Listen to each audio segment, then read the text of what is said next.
And now, our feature presentation.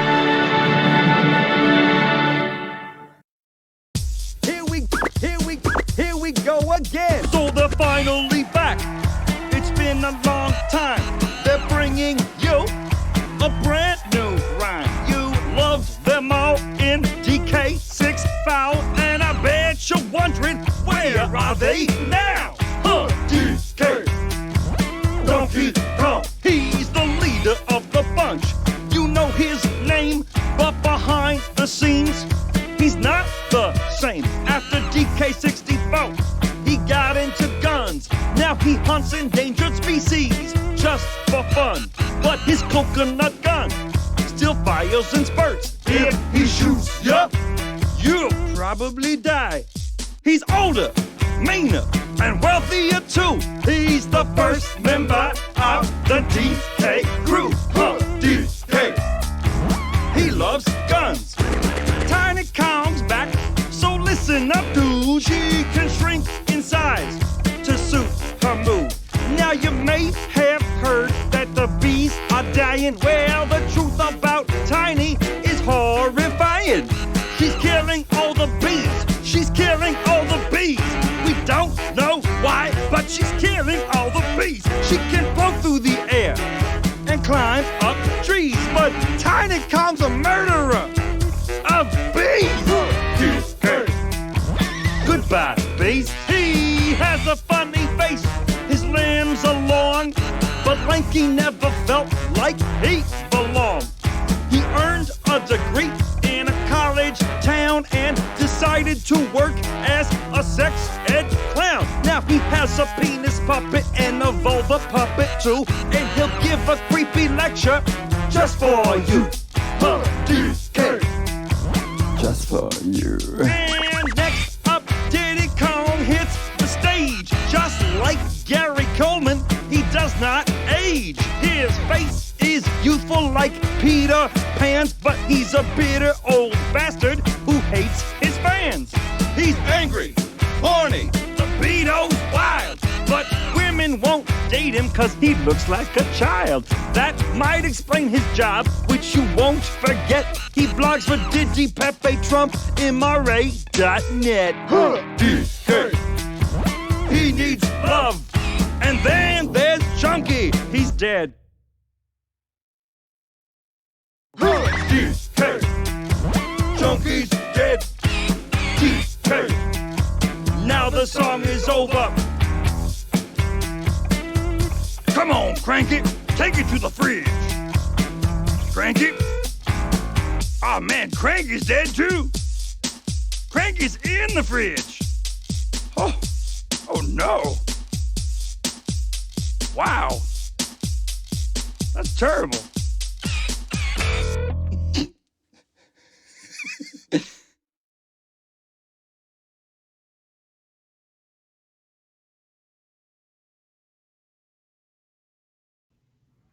Hey guys, I'm Scarfy. I'm Naka. And I am Krüz.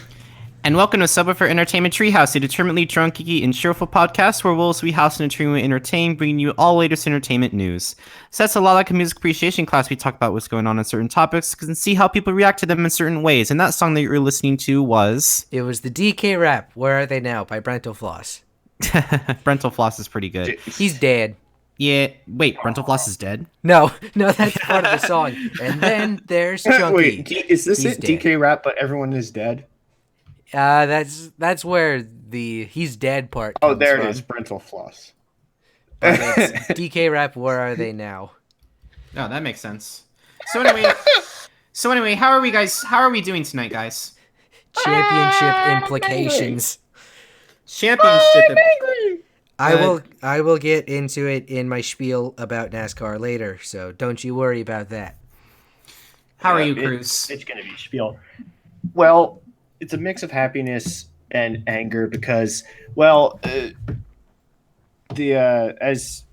just sent in the boozy chat, fucking, my fantasy team lost by like 0.02 points at least because, and that makes me angry, but I'm like, fucking Fitzmagic! Couldn't even pull it off. But anyway, Patriots lost, Steelers lost. Overall, that's all right. The Browns tied. Almost. It wasn't the Browns that tied. Wait, no, it was the Vikings Packers, that tied. Packers and Vikings. Yep. So that's 2 ties 2 weeks in a row. Wow. Or a tie 2 weeks in a row. I think it's because they shortened the overtime period. So there's less opportunity. So. There's one period of overtime. There's no double overtime. So, yeah, I thought they shortened it because I heard them say like 10 minutes, not 15. So maybe that's it. Yeah. Oh, so fuck! I forgot to open the chat. Ah! Oh, hey, it exploded.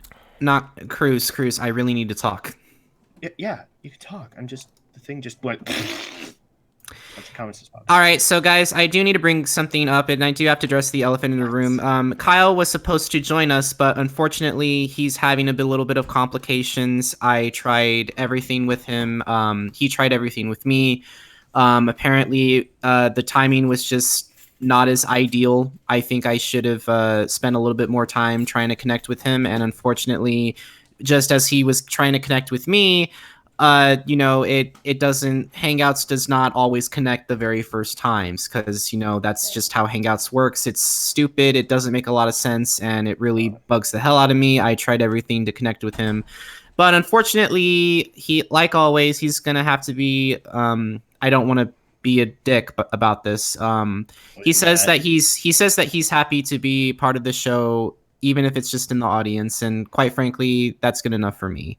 I hope that he gets everything situated and everything will be taken care of so that we can have our show at one time. And that's really all I have to say. And so guys, I guess this is a good time to bring up our, Streamlabs. S.E.T has been brought to you by Streamlabs. We are a non-profit podcast, but we use this as our go-to for making more episodes and help them be bigger and better than ever before by purchasing equipment or other visual means. Please don't feel obligated. We are not asking for money to pay the rent, but if you have the heart to donate, it is greatly appreciated. Yeah, okay, I'm trying to figure out how to fucking... The proportions of things on my screen, I'm just like, fucking... Fit in that corner, you little bitch. Speaking of Krüz, I'm gonna have to ask you to please be part of the show and not part of your stupid sports team.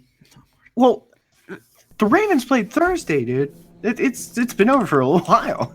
All right. Well, I'm just making sure. Anyway, I just want to bring Zach. Hold on. I've been trying to get Scarfy to use Discord because it is far better. But he doesn't have it. That's not true. I do have Discord. You just don't understand. We have used it previously. Originally, we were started on Discord, and then we alternated, and then we settled on Hangouts just because I guess everyone had Google. That has nothing to do with it. The reason why I don't like to use Discord is because it still has cutting out issues, and I just don't like that. Well, the time that we were using it, it did when we were using it for the show. So I really don't know what else. I have to come up with a second alternative because I don't want our voice cutting out when we're going off on a tangent. Well, maybe because your internet sucked where you were when we tried Discord. That has nothing to do with it. Are you sure about that? I am 100% sure. John Cena pops through the wall. Are you sure about that? 125%. 1,000 It's funny because million? you don't know what you're talking about, but okay. Actually, I just need just a quick little 28.5 second. Okay. I probably should have done this earlier, but this is actually quite important. Oh, never mind. So I'll check at it later. Anyway, we can do the thing now with shitty music this week, except for one artist, which is at the end. Wait, hold on. We haven't even discussed our donations yet. Oh, hold on. Let me open up the Streamlabs website again. Yeah. No, Zach, don't worry. It's because Scarfy's internet was kind of poopy at the time, and his computer was not liking Discord mainly. That has nothing to do with it. Yes, it does. What do you mean it has nothing to do? Well, it's got to have something. I don't know. The only reason why somebody would cut out is because like it's either their internet is taking a poop or your internet is taking a poop. So that's why. I think what Hangouts does more often is it goes robotic instead of actually. Discord will just go and just out. Like Hangouts will go. It'll try to cling on, but it doesn't always.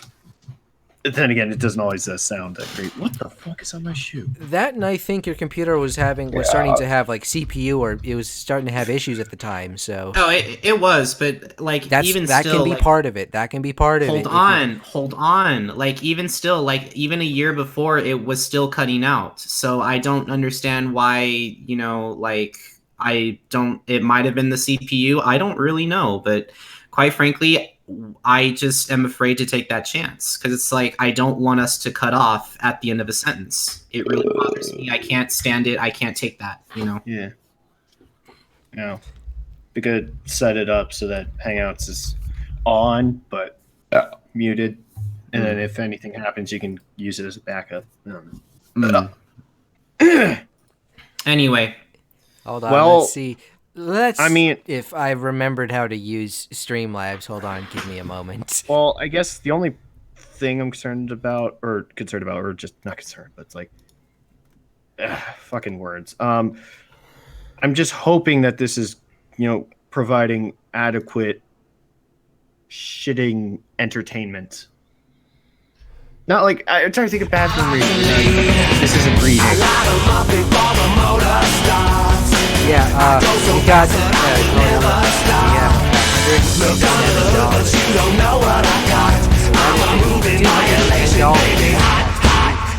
yeah, he's gonna have to get prizes soon. I swear he does. I swear he does so much. I really want him to get prizes. I don't know about you guys, but just like and the fucking, if we could, I don't know, maybe edit in post or something. Just that sound effect of with that GIF, the sound effect of like a slot machine. Bingo. Like, I can't make the sound, but you know what I'm talking about. Anyway, so that has been within the past 2 weeks. We need to get you either on the show or we need to get you something, whatever. Anyway, still give us your money though. That would be nice. I'm kidding when I say that. Don't. It's like give someone else a chance. Try not to say it like that because then it sounds like we're specifically doing the show for the money, and that's not at all true. No, it's not. To like when people are singing "Happy Birthday" to you, and you're just like sitting there like, I don't know what to do with this because you're not used to it. Because it only happens once a year. But this is just like, I don't know what to do. Anyway, that's.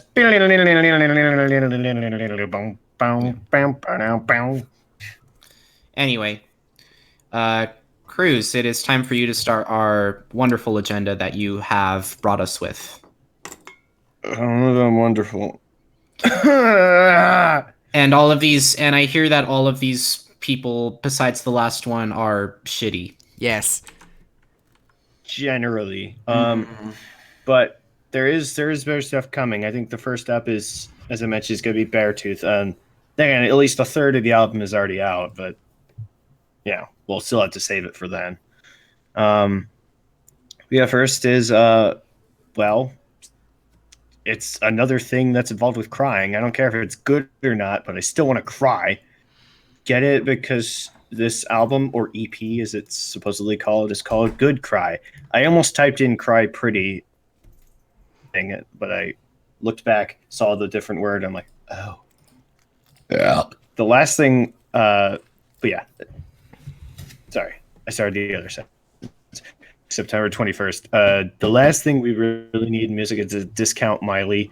I mean, if the last name sounds familiar, it's because Noah Cyrus. I didn't say the name, but pretend I did. It's because Noah is Miley's younger sister. Oh boy.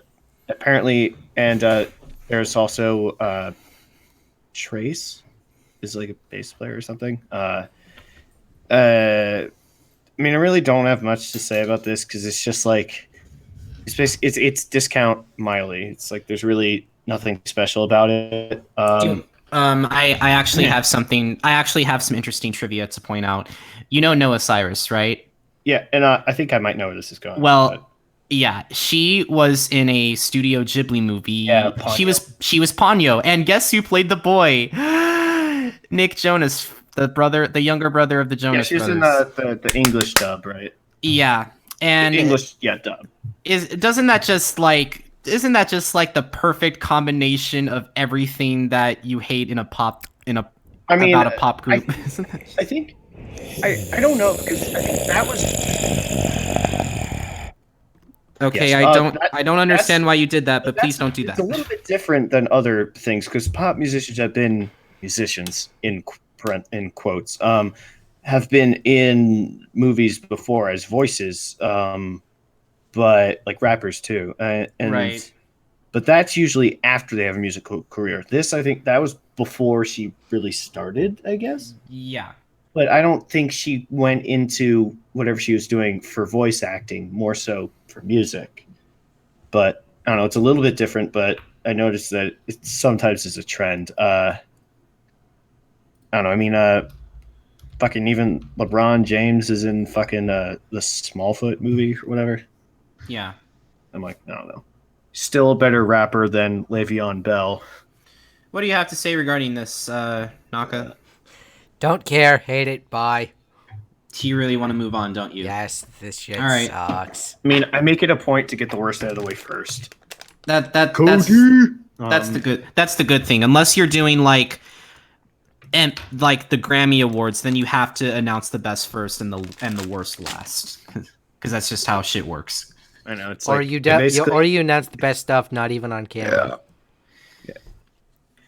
Anyway, Yeah. Well, we've had the fucking. We should have well, it would be copying, but the Achievement Hunters thing for technical difficulties, it always plays a little Benny Hill kind of like song. It's just the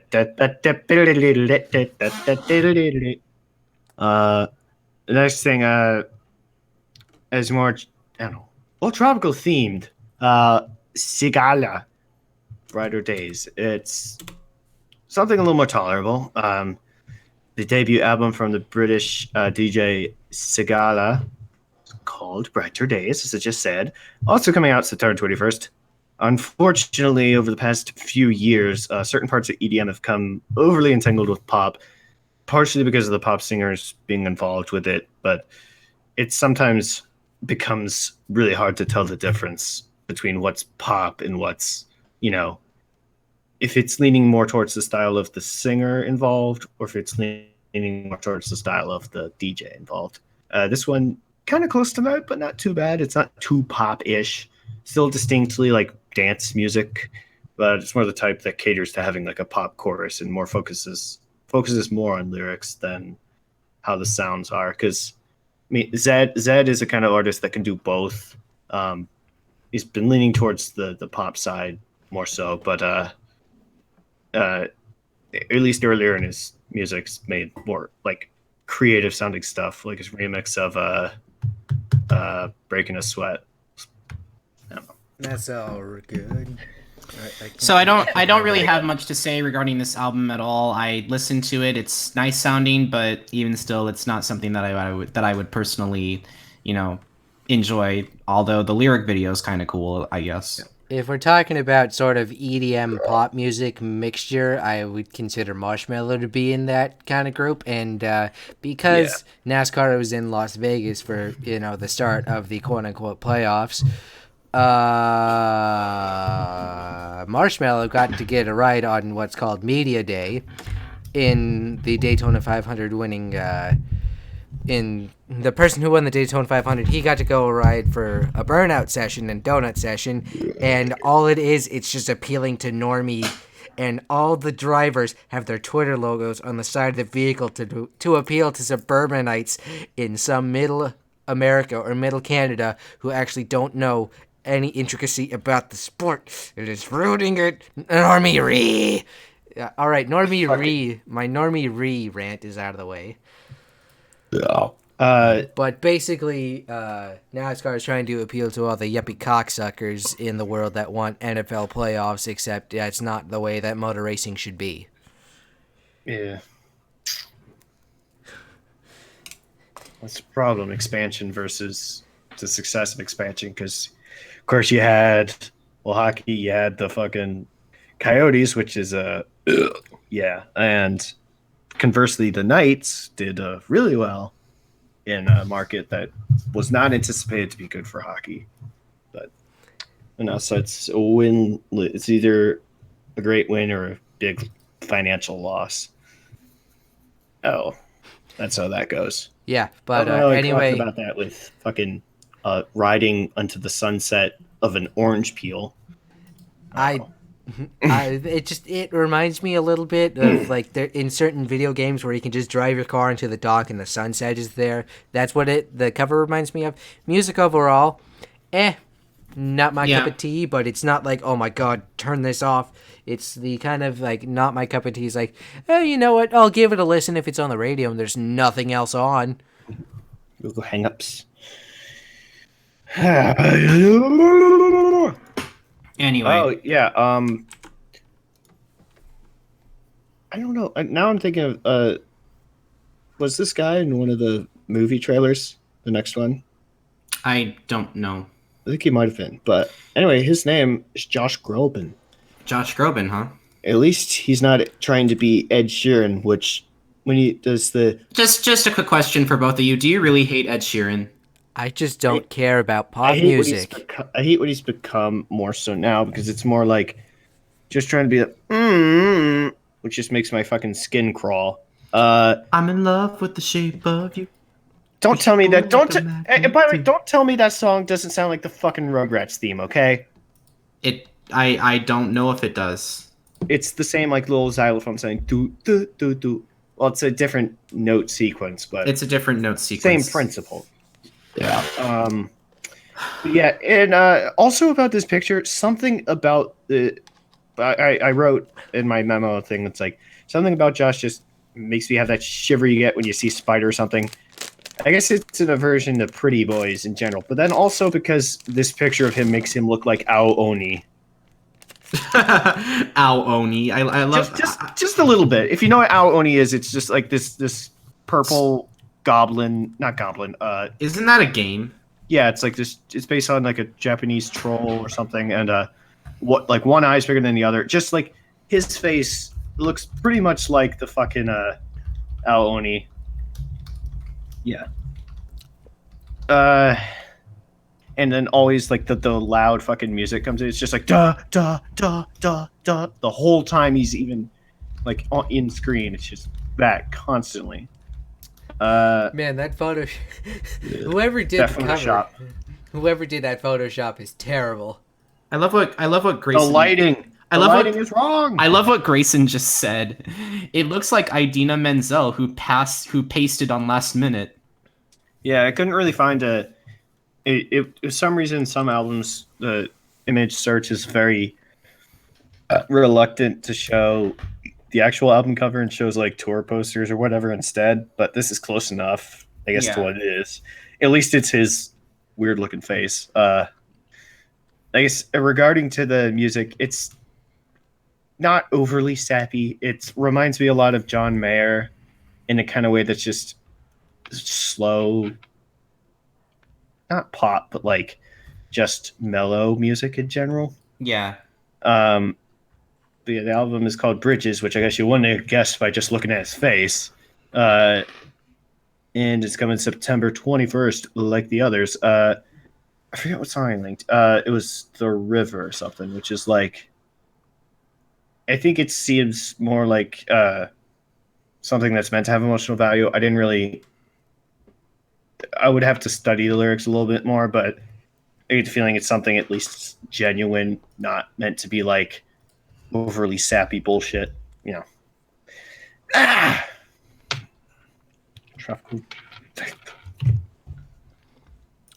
It's comparable in your mind to John Mayer. Is John Mayer that bad? Somewhat. No. I mean, I guess the style of songwriting. I mean, and the lyrical content. I guess it's generally like I don't want to say not love songs, but like light emotional songs. I don't know how to really say it, but that's just the first that just came into my mind. It reminded me of this. My mom would sometimes play John Mayer, which just like cooking or something. I don't know. That's just kind of reminded me of that. So I guess the idea is like, if you have a liking for John Mayer or that kind of mellow kind of music, then that's pretty much what this is going to be. Yeah, I like the music If you video. also know what kind of person Josh Groban is. I like the music video at least. It was surprisingly dark looking for it, and I'm like, huh. Yeah. But well, not dark isn't bad, but it kind of looked like Sound of Silence in a way that's like very dark, like dark, foggy, and like something seemed distant. Optical illusion kind of thing. I don't know. All right, one more thing. Also black and white. This is probably the best piece of news. This is you the have. good one. The Good egg. The good egg. The egg of Prince. A piano and a mic. 1983. So the late Prince, known for his flamboyant style and strangely shaped guitars, will have this posthumous release titled Piano and a Mic 1983, which, according to the article on Wikipedia, is from a cassette found in his studio containing a single recording session from 1983, which I think was his studio in Minnesota, I think. And so I'm not sure if any of the songs were unreleased. It didn't really mention that. I don't think they are. I think it's just like a run through of a set list. And even if there aren't any unreleased, it's still a cool demo to listen to because it's not just a remastered thing. Although I'd imagine it's probably at least somewhat optimized because you had to transfer it to digital format and whatnot. But yeah, I think it'd be cool to just hear, if you heard some songs, hear a different take of it, because you don't always get to listen to demos. It's like it's different than a live version because it's in studio, but it's sometimes you have a different feel to it. I don't know. But I haven't been listening to many Prince songs. I've just seen him around. One thing I didn't realize is that you linked Purple Rain to this particular link, and Purple Rain is a classic, and I'm pretty sure you heard it. Yeah, and that's one of the songs on this thing. Mm-hmm. I think there's like 17 songs or so. Oh, or unless I don't want to say 17. I don't know, 15. Were you a fan of Prince listening to him, or? I feel like I would have been if I listened to him more. I would have been at least like, oh, I know this guy. He's cool.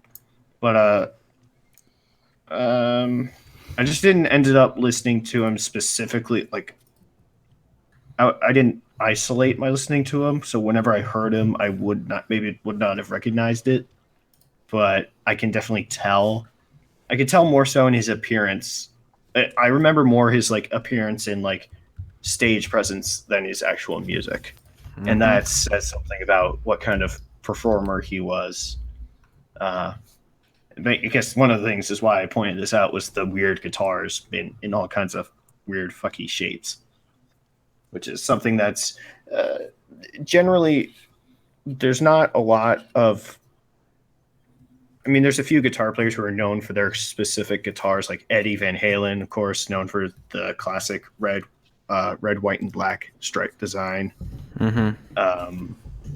Slash with his Gibson, and I'm trying to think of others. I don't know. You could argue the same with like maybe Metallica and like some of their guitars. Like my favorite of Kirk's guitars is the one with like that zombie. It's red, green, and yellow. That white, I think it's like a white zombie guitar. I don't know. It doesn't have white zombie on it, but it just says the things like the monster comes to life or something like that. Yeah, there's some, but like that's one of the things that it goes beyond music. It's just your stage presence warrants a fan, or not fan, but like it warrants people knowing of them in and of itself. And I might go back and like listen to more because I do remember watching his like the Super Bowl show he did. The Super Bowl show he did was amazing. Yeah, that was something I noticed that started popping up. It's probably because I searched up the music, but that popped up. Do you want to know something? From the NFL channel. Do you want to know something that was so fitting? During his Super Bowl show, it was actually raining, and he just pointed literally purple lights up in the sky to make purple rain. Yeah, it's That's pretty iconic. I don't know about the video. It says like Prince performs during downpour. It's like the name of the video. It's on NFL's channel, but I'll probably go back and watch that later, if at least as a starting point. How about you, Naka? You've been pretty quiet. Are you a fan of Prince or? Well, I'm not like a die-hard fan of Prince because, again, not my style of music. But I never turn it off when the radio comes on, just out of respect for him, because he's one of the most iconic artists of all time, and he deserves that respect and he deserves that moniker. And it would it would be rude of me if I were to turn it off the radio. If that makes sense. Does that make sense to you guys, or? No, that makes sense.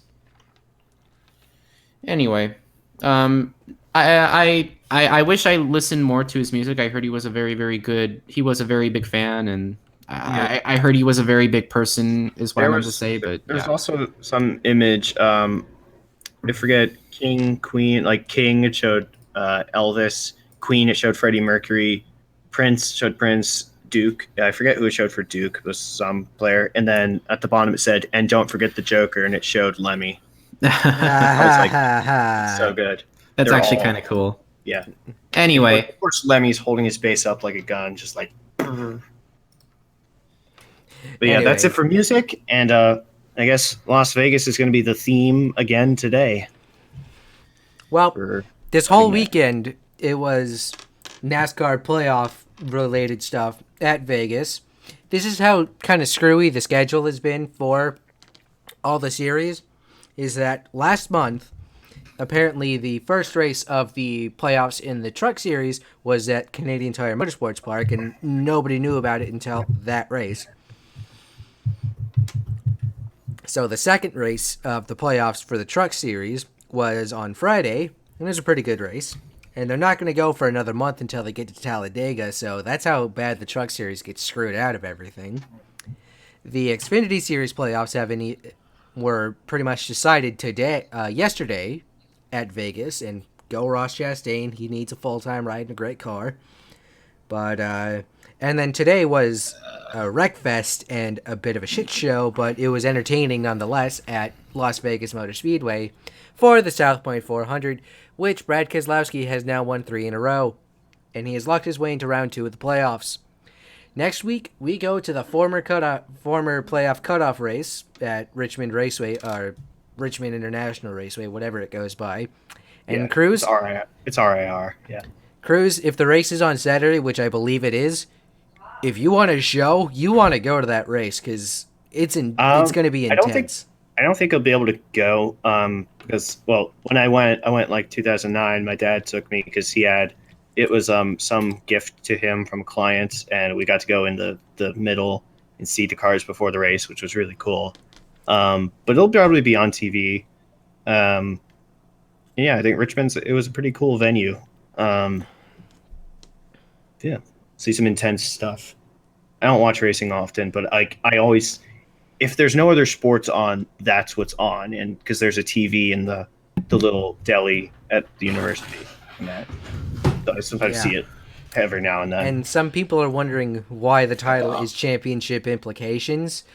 Well, today there were a lot of championship title holders that got into a lot of trouble today on the track, which it's the playoffs. It's chaotic, and nobody expected it to be as chaotic as it was.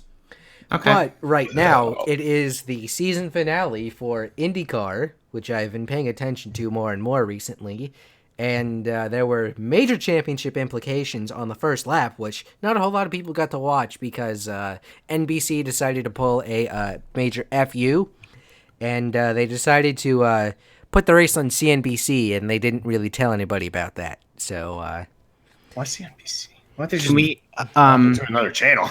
You have stuff on your agenda, don't you, Naka? I do have stuff on my agenda. However, at the end of this That's race, just one. at the end of the IndyCar race, which I'm just checking over my shoulder every couple minutes or so, I'll let you know who wins the race and who will be the champion for the 2018 season.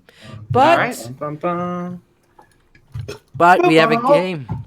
Now we have a game from a series that lived in the 1980s that had a spin-off in 2004 and is now coming for a main staple title in the series about 30 years after the third release in the series. The Bard 4 Barrows Deep is a party-based dungeon crawler RPG with first-person perspective gameplay.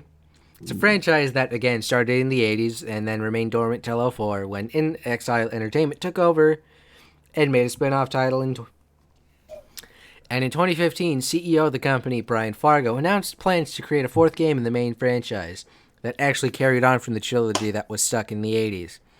And later launched a Kickstarter. In Exile previously had successful Kickstarters with Wasteland 2 and Torment Tiles of Numenera.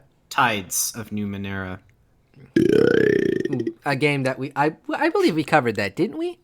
I don't I think- so. I think so. I vaguely recognize Numenera. I don't remember it, no. Not Vaguely. not I might have last seen- not might have last seen it in episode. passing.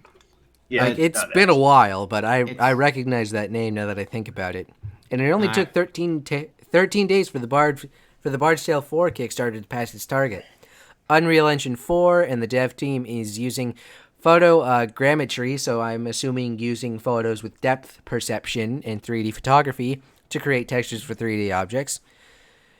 It looks interesting, but I'll have to play one of the original 3 games first to get a true opinion on the 4th, and play the 4th as well, but you know what I mean.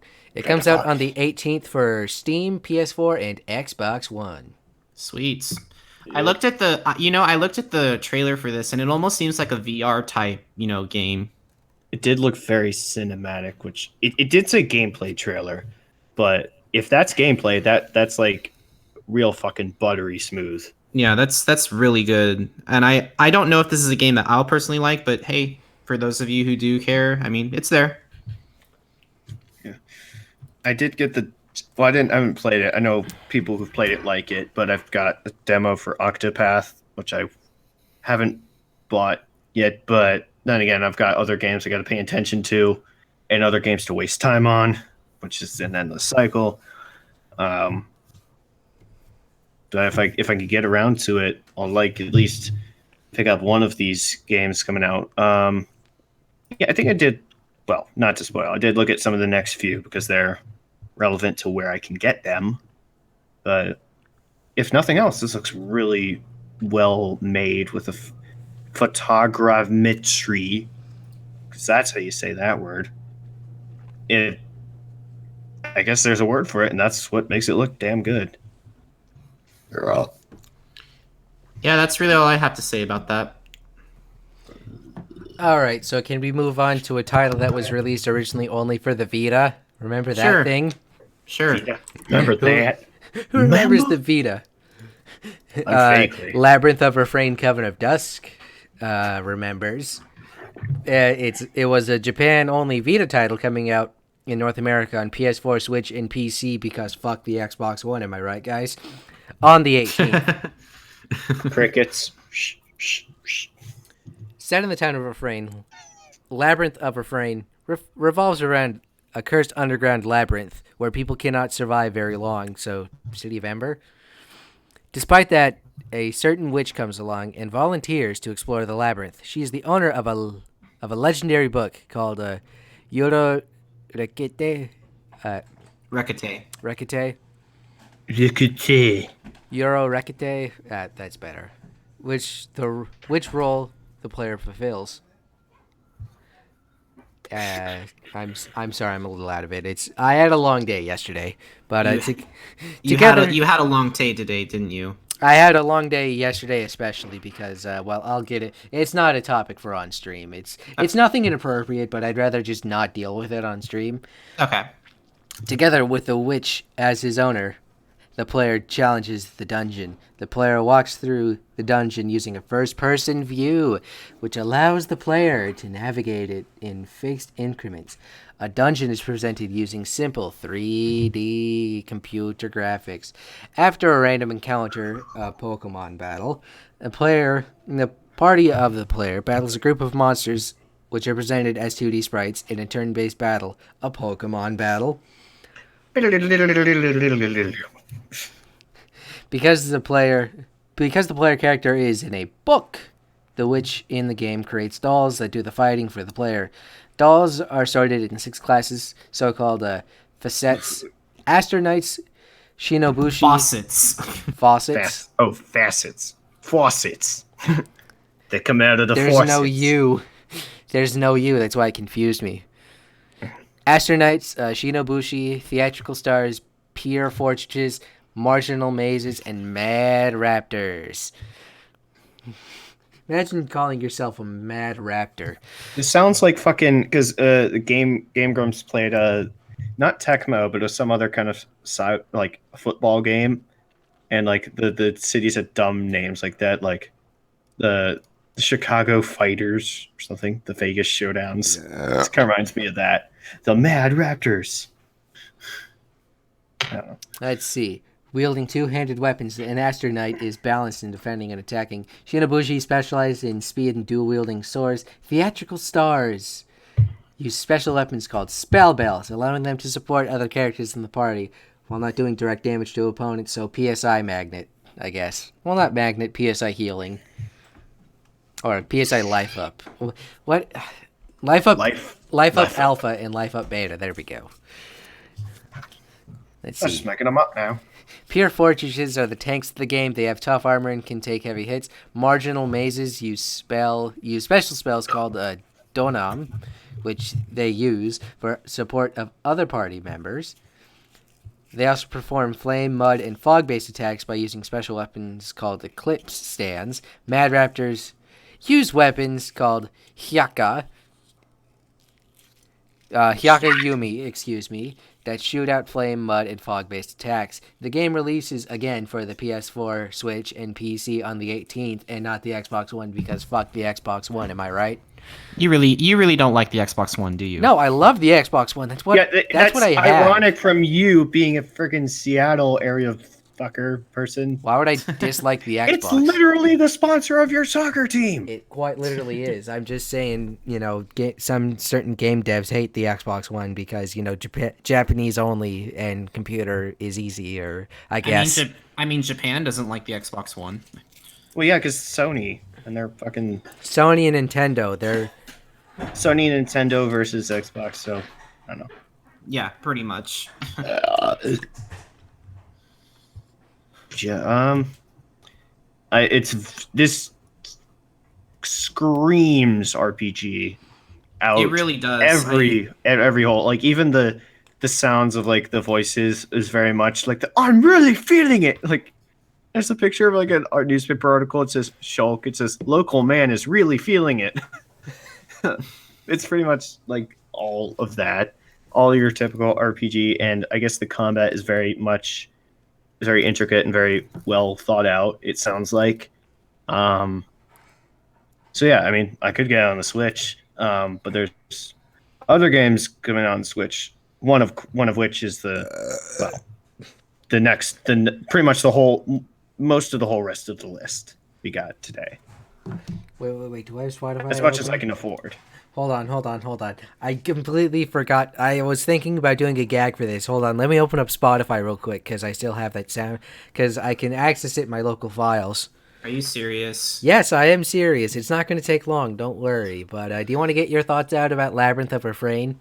I tried. I mean, I looked at it. It looks interesting, but I don't know if it's something that I'm going to get. That's really all I can say. Alrighty. Give me just about like 25 more seconds, and this is actually going to be a good gag. Let's see. Let's go. Let's see. Where is it? Where? I mean, it's in here. It's like 15. All right. There we go. I'm just going to turn it down a bit just so you can hear all of us in our gloriousness. Eventually, the music will start playing on the stream replays. But next up, we have Undertale. It's Undertale for the Switch. What more can we say other than that it's Undertale for the Switch? I've been really lazy about getting to it, but I just settled for watching mainly Jacksepticeye's playthrough. But yeah, I'm gonna get it because I need to play it for myself, and I happen to have a Switch, so there you go. And it And releases. I think it's a good game for the Switch, much in the vein of how Night in the Woods was good for Switch. It's very pick up and play kind of feel. For the record, I'm pretty sure Zach is squirming in his seat when it came to the playthrough that Shiny and he had to do, which they totally did not know how to play the game. But that's really all I can say. I don't know if I watched that one.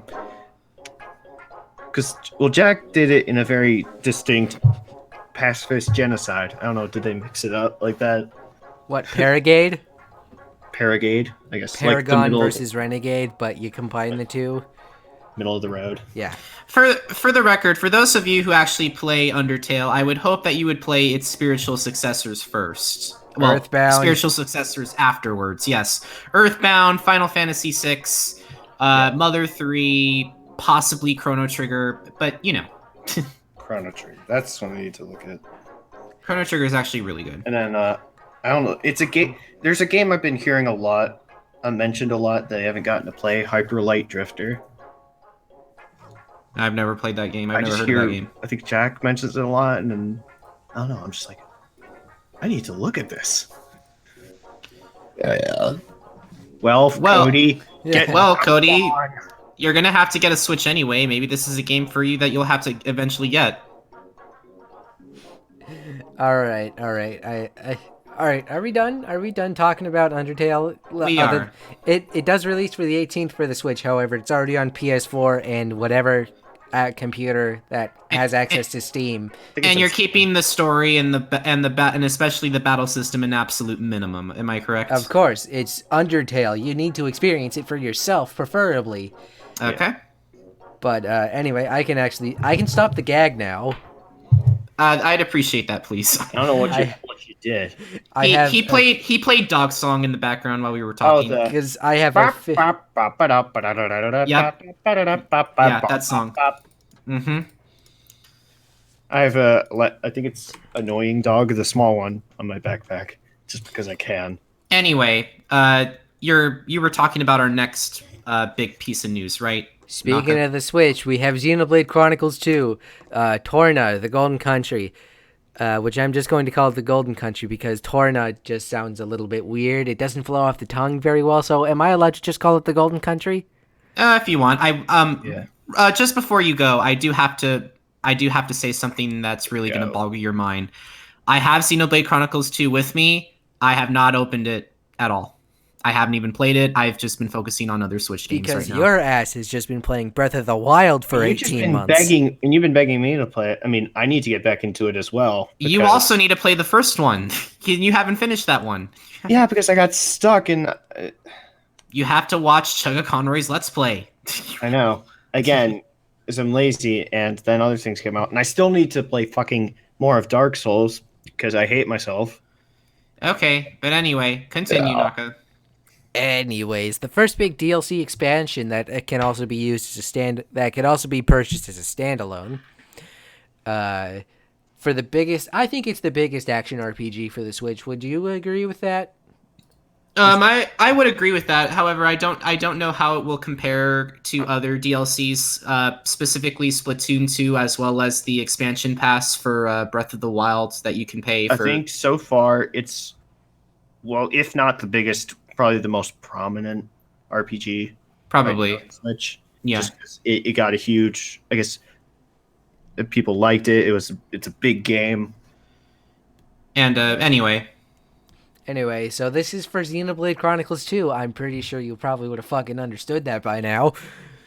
Yep. But this expansion serves as a prequel to Xenoblade Chronicles 2. So it is basically like Borderlands, the pre-sequel.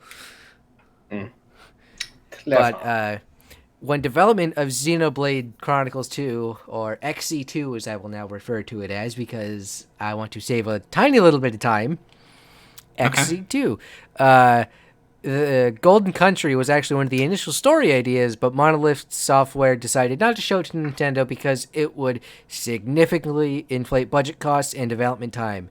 So they stored it on the main writer Tetsuya Takahashi's hard drive, and later went back and revived the story as an expansion DLC for XC2. The Golden Country is a brand new story and adventure that takes place 500 years before Xenoblade Chronicles 2, and covers pasts of several main characters from the base game like Jin, Mirtha, Malos, and Praetor Amalthus, among with bringing in new characters such as Laura and Adam with 2 Ds. While Rex and Pyra were main characters in the base game, this story follows a different set of characters, Laura and Jin. There is a main difference compared to Xenoblade Chronicles 2, however. There is a new combat system for fighting in battles, because that is where combat happens. But takes inspiration from XC2. Oh. If you have purchased the expansion pass for XC2, you already got it on the 14th, which was 2 days ago, or whenever this goes up, Friday, September 14th, just in case you need a reference point, because today is the 16th. If you don't have the expansion pass or Xenoblade Chronicles 2, you can pick it up for the Switch on the 21st. And just for the record, I'm pretty sure Knock already said this, but if you already have Xenoblade Chronicles 2, the only thing you really have to do is buy the DLC for it. You don't have to go out of your way to go to GameStop to buy the actual expansion. So will it be a DLC in the terms of, well, with the Switch, the Xenoblade takes up its own little square. Is it going to be accessible from within the game? Much like Splatoon 2 and Breath of the Wild, I believe so. It's more so that There's like a menu add-on kind of thing. Right. That would just make it easy to consolidate it. Yeah, that kind of thing. So, Then again, if you buy it by itself, then you'll just have it there, I guess. I haven't even played this game because I've been too focused on homework and, trying to get Breath of the Wild done. And you're telling me to play other games for the Switch. So far, dude, Breath of the Wild is amazing. Once you put the game on of Breath of the Wild, you will not stop playing it. Yeah. I have Forza Horizon 4 to worry about in a few weeks. Well, but I will get to that when the time comes, and that is not this week. However, I will be covering it, not next week, but the week after that, because I'll actually have some game time with it, and I'll be covering it for when it releases to the public for those who didn't buy the Ultimate Edition, like I'm going to. Right. But continue. Speaking of Nintendo Switch. Oh boy, I actually do want to apologize for forgetting about this, Scarfy. Because it just completely spaced my mind because I was having to do a whole bunch of other stuff as well. And yes, next time I'll cover it when another one of these happens. When like a big company has like an event like this. Nintendo really dropped up on everyone, and I was half expecting them to blue ball Animal Crossing fans once again, which they almost did. Well, don't spoil that. Thanks for spoiling. Well, anyway, I think it's. I'm sorry, I watched it live. Well, I think it's a great time to bring it up. Why don't you bring it up, Naka? It is Nintendo recently just had the Nintendo Direct introducing new games for both the 3DS and Switch. However, mostly the Switch. We were going to talk about it last episode. However, in Hokkaido, Japan, there was a pretty big earthquake, and Nintendo had to reschedule it to the next week because they take their natural disasters very seriously, unlike a certain president. Yeah. Excuse my U.S. politics. hasn't had a good history with that, necessarily. No, anyway. But the current administration not since like 2005, I mean. But the U.S. is not very good when it comes to natural disasters. Anyway, we got what we came for, though. We just had to wait another week. Anyways, I'll go ahead and announce the games that were announced because we have a ton to talk about. And we will start off with our still available veteran, the Nintendo 3DS, 2DS, new 3DS, new 3DS XL, 3DS XL, and the new Nintendo 2DS XL. Holy fucking Do I have to copy and paste all these, or...? That's a mouthful. Just the ones in bold. Yeah, just the names of the games, not that was every my fucking point. system. Yeah, I suppose just the games. You don't have to just the ones in bold, and that's about it. And that's you That don't was have... what I was asking about. Oh, okay. Sorry about that. Anyway, continue. So first things first, we have we don't know when the 3DS is gonna die, but Nintendo's actually been supporting it for a long time, which is nice. I'll give it that. It's not on life support, but it's they're hanging still on good. to it like motion controls. They're really hanging on to it. Hey, at least motion controls for the Switch aren't required, except for 1, 2, 3 Switch. Yeah. Yeah. But Nintendo will not let them die. You mean 1-2 Switch? 1, 2 Switch, whatever. Yeah. Anyway. That's how much I care about that game. Yeah, we don't care about that game at all. Continue. But we have, for the juggernaut known as the 3DS, we have Kirby's Extra Epic Yarn, which is Yay! Kirby's Epic Yarn with more features From the Nintendo Wii, correct? from the Wii. Yes. And next up, we have a Nintendo DS port, shocker, of Mario and Luigi Bowser's Inside Story plus Bowser Jr.'s Journey with, again, it's the DS port with new features and a new story. And fun fact, Mario and Luigi Bowser's Inside Story was the first Mario RPG I actually ever played. Really? Yes. Could you tell us more? Could you tell us more about that? I got First I stuck. played it well. I got stuck about like 60% of the way through the game, and I just never picked it up again. Yeah, I think I got to the point Unfortunately. where the little wizard magician looking guy was taking over the castle. I think that's where I got stuck. But Oh, I got did stuck, you- It's and an at the interesting time, game. though. at the time, I didn't want to look up a game guide because I wanted to try and do it on my own. But yeah, no, I gave up. I'm probably gonna go back to it. I'll probably pick it up again because Bowser's Inside Story is. I actually know somewhat of the game and I can play through it a little bit by memory. Mm-hmm. But anyway, Do you mind Oh, posting that? 'Cause sorry. You didn't post it in the chat. Yeah. Sorry. Sorry. About that. Anyway. It's got a long ass title. yes. Yeah, it does. Yeah. We have Luigi's Mansion, the original, which is a port. You mean Luigi's Mansion? It's Luigi. Yeah, which is now he can haunt because technically he's dead. Yes. And It's then basically- there's Luigi. it's the original- Technically. It's the original port from the Nintendo GameCube. Yay, GameCube On the 3DS. port. Yes, I know. So before you go to the next one, I'm just gonna say, so since we have Luigi's Mansion on the 3DS, does that mean we're gonna get Paper Mario: The Thousand-Year Door on the 3DS? You know, the absolute best Paper Mario good game that I can people see them completely see them tend to doing overshadow. it, but I can also see them doing or just foregoing that to Switch, depending on if it'll be enough of a success on the 3DS. Yeah. But they do have the Mario RPGs like the Bowser's Inside Story on there, so I can see them doing it. Okay. I don't know. But the Nintendo, yes. And there is also an update for Yokai Watch Blasters because, of course. Yeah, the game that Chugga Conroy really, really wants us to play, and yet we'll never play it. I mean, eventually I'll have to cave because it just looks so damn cool. I don't know. I like the characters in it. So, is there out of all the 3DS games, which 3DS game are you most excited for? Since it's almost a dying system.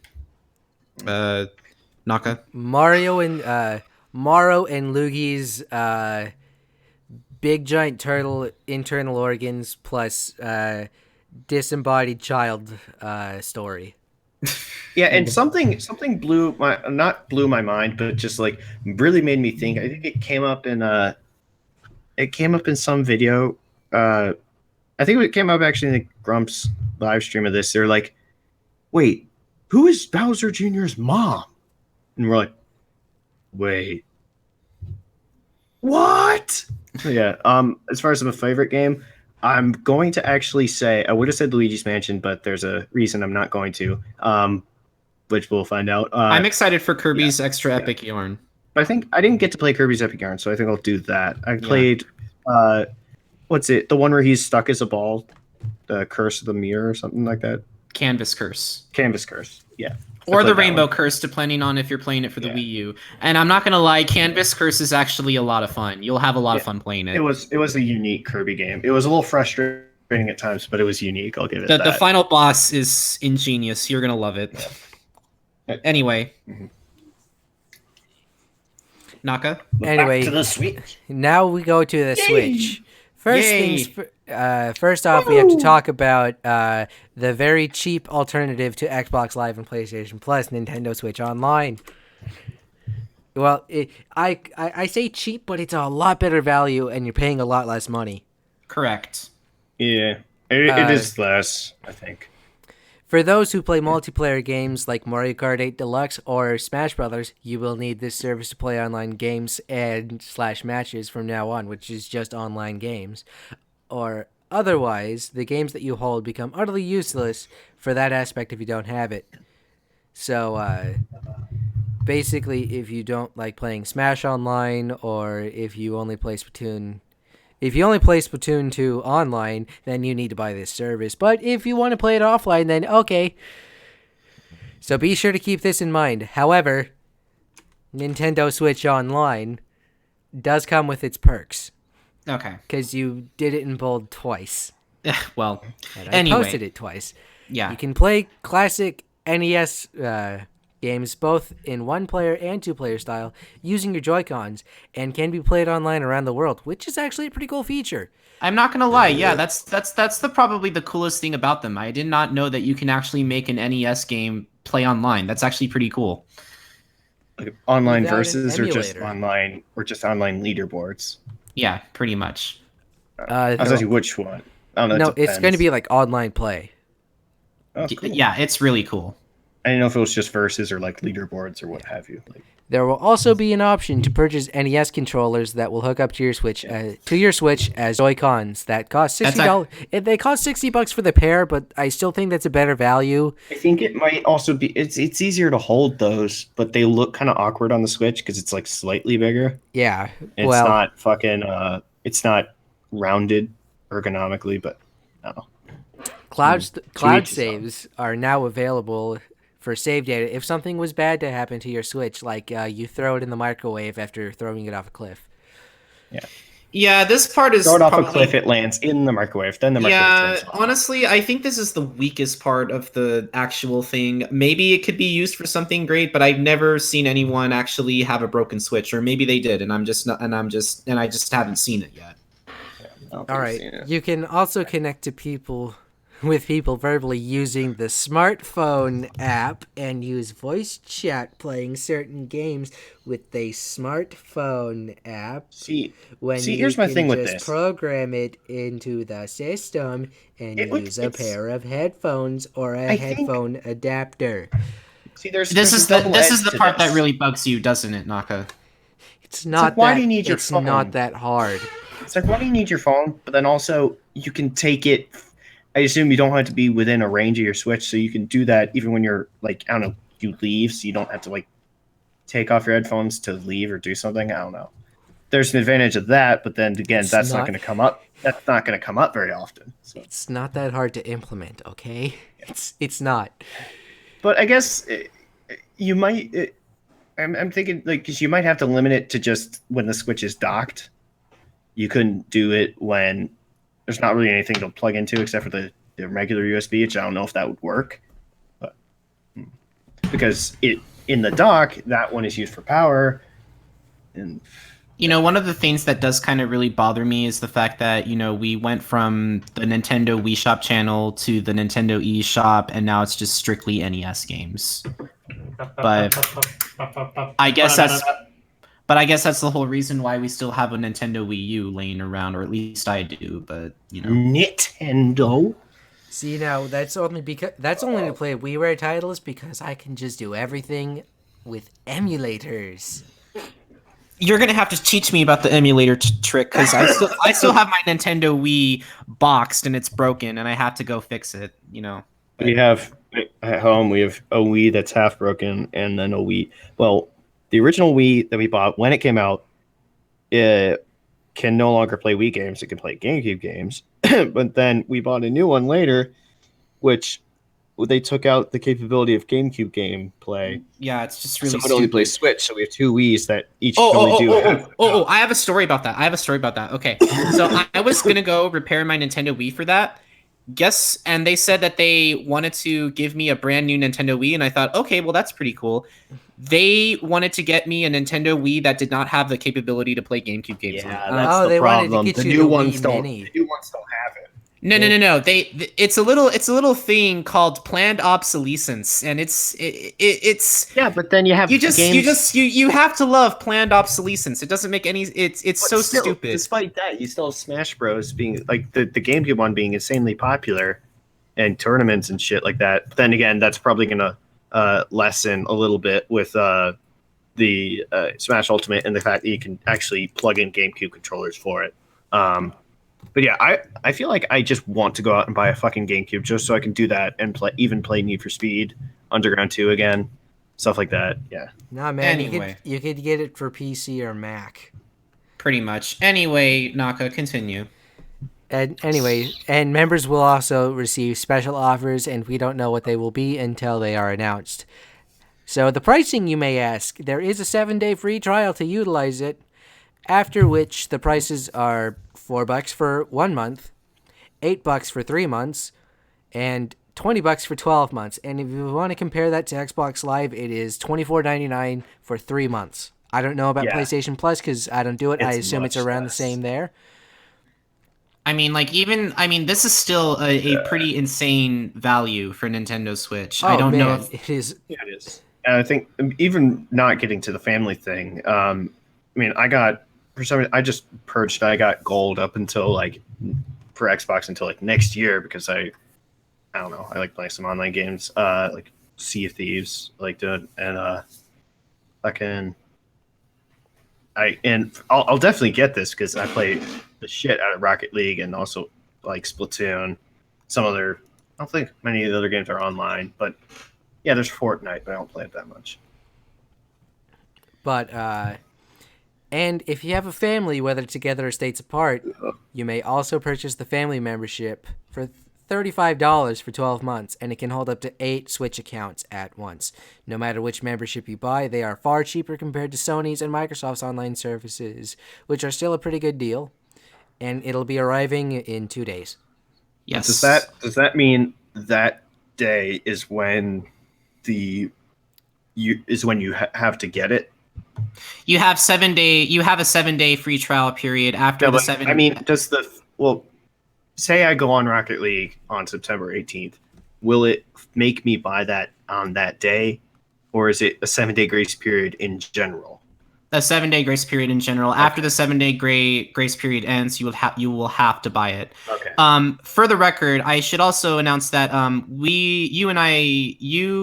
and I were talking about a family plan so that we can split the price. Yes.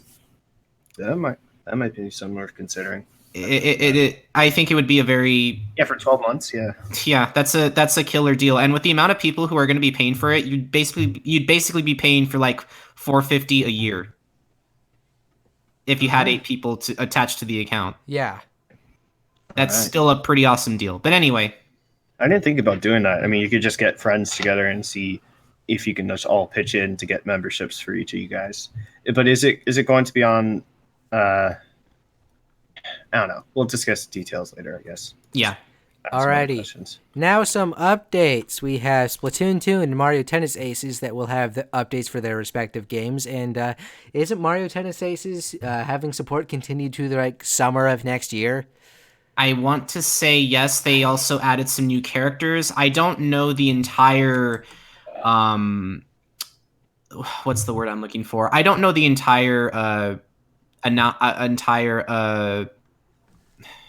I'm trying to think of the word that's used to describe a reaction from people, but I don't I guess you can say, I don't know the entire news about how well Mario Tennis Aces did, but I heard it was an okay game. I'm not sure it's better than, say, I don't know, Mario Power Tennis for the GameCube, but hey. I've seen some Game Grumps and Cow Chop from Rooster Teeth played it.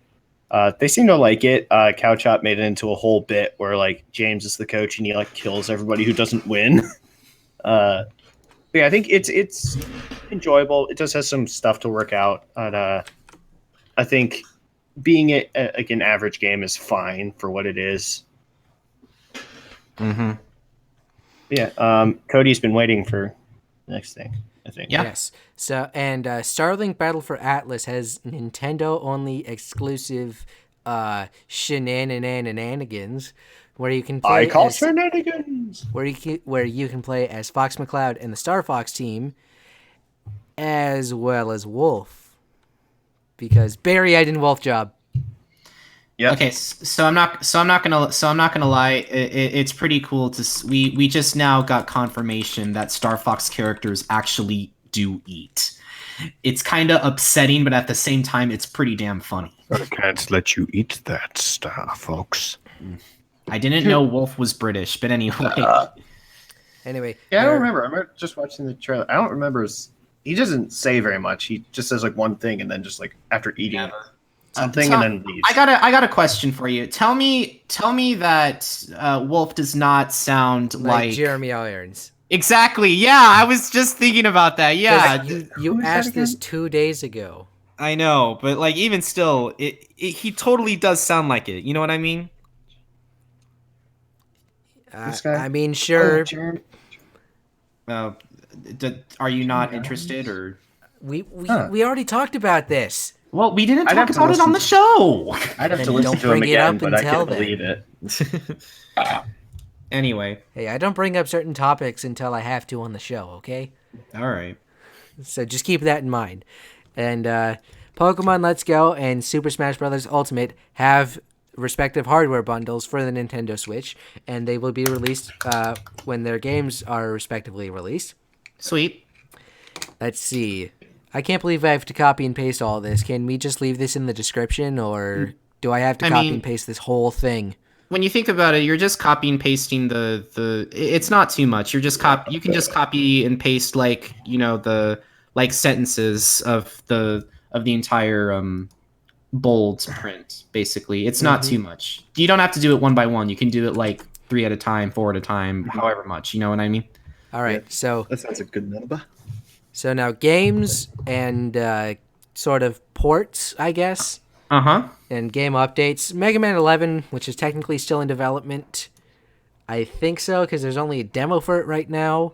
Yeah, that's what the Grumps are playing. while this is The going on. Capcom Beat 'em Up bundle with, legendary Capcom Beat 'em Up games.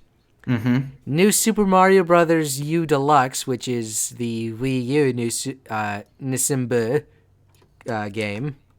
Oh, I should also With mention bonus it. stuff.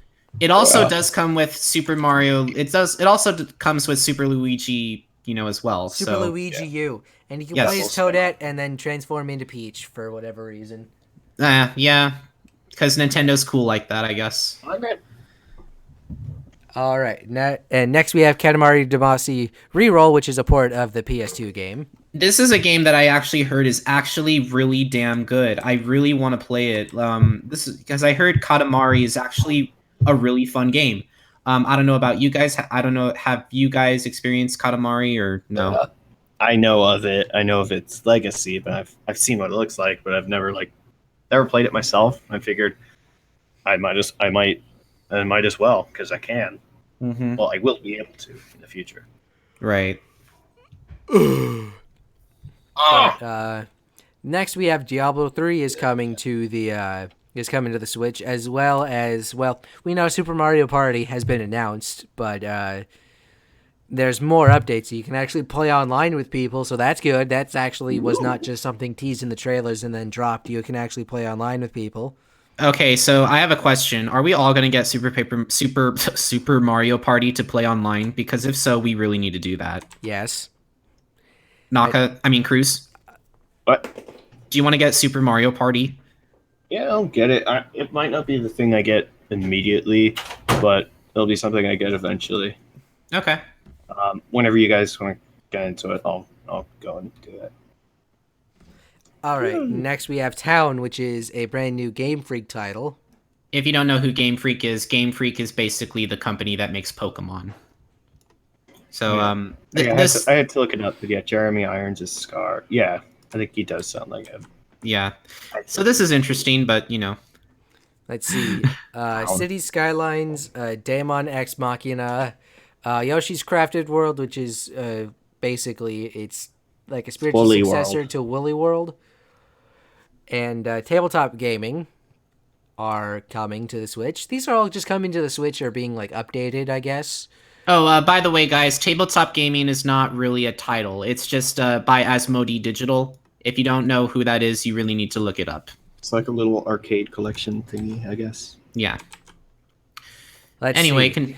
The next block of text. Oh shit! I literally misspelled civilization, and Final Fantasy 2 as well. Civilization. I need to. Oh god! I feel so bad. Anyway, Final Fantasy. continue. Let's see, we have Civilization 6 is coming to the Switch, Final Fantasy Crystal Chronicles Remastered Edition, Final Fantasy 15 Pocket Edition, World of Final Fantasy Maxima, Chocobo's Mystery Dungeon Everybody, which is basically a Pokemon Mystery Dungeon ripoff, and then all these PS2 games and Final Fantasy 7. So Final Fantasy 12, The Zodiac Age, which is PS2 version with fixes. And then Final Fantasy 7, Final Fantasy 10, or Final Fantasy 9, I should say, 10 and 10-2 HD remaster, which came out for the PS3. You mean PS2? PS2, but the HD, but I think they were released on the, were they released on the PS3 as an HD release, or am I just going senile? Not 7 and 9, only 10 and 10-2. That's what I'm saying, 10 and 10-2. Oh, okay. All right, cool. I know 7 was a PlayStation 1 title exclusive and then got ported to PC a billion times over. Let's see. And they will be arriving on the Switch, but wait, there's more. Luigi's Mansion 3 is now. Why are you developing calling for it the that? Switch. I don't get it. Do you just not hate that? Because you don't watch Vine Sauce. I don't watch Vine Sauce. I don't know if I've seen that. Pretty much the only thing I remember of Vine Sauce is Granddad, which is a legacy in and of itself. That is Vine Sauce Joel, not Vine Sauce Vinny. But anyway, I'm going to continue. Luigi's Mansion 3 is now in development. Isabelle, Isabelle, who is a character from Animal Crossing, New Leaf, is now a character in Smash Bros. Ultimate when it releases.